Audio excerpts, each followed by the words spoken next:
வணக்கம் நண்பர்களே, நான் SM மீடியா சேனலுக்காக கவிதா.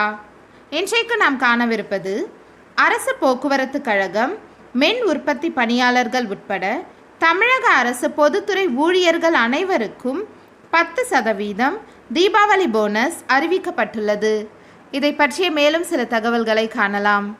நம்ம சேனலுக்கு புதுசாக இருந்தீங்கன்னா SM மீடியா சேனலை சப்ஸ்கிரைப் பண்ணுங்கள். கூடவே பக்கத்தில் இருக்கிற பெல் ஐக்கானையும் ப்ரெஸ் பண்ணுங்கள்.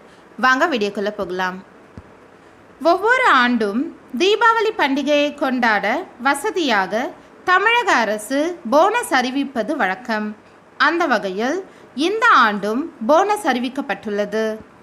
அரசு போக்குவரத்து கழகங்கள், மின் உற்பத்தி பணியாளர்கள், நுகர்பொருள் வாணிப கழகம் மற்றும் தேயிலை தோட்டக்கழக ஊழியர்களுக்கு போனஸ் அறிவிக்கப்பட்டுள்ளது.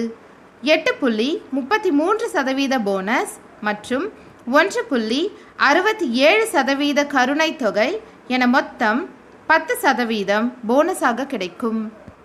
2.91 லட்சத்துக்கும் மேற்பட்ட ஊழியர்களுக்கு போனஸ் வழங்க ரூபாய் 210 கோடியே 48 லட்சம் ஒதுக்கி உள்ளது தமிழக அரசு.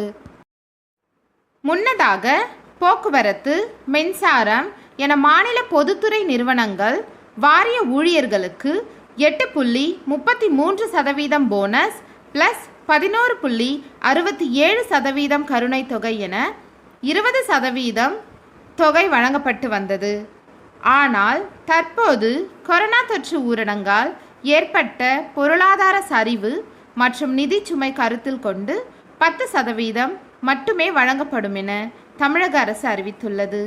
நிரந்தர தொழிலாளர்கள் போனஸ் மற்றும் கருணை தொகையாக ரூபாய் 8400 பெறுவார்கள். இந்த வீடியோ உங்களுக்கு பிடிச்சிருந்தா லைக், ஷேர், கமெண்ட் பண்ணுங்கள். மேலும் தகவல்களை தெரிந்து கொள்ள SM மீடியா சேனலை சப்ஸ்கிரைப் பண்ணுங்கள். கூடவே பக்கத்தில் இருக்கிற பெல் ஐக்கானையும்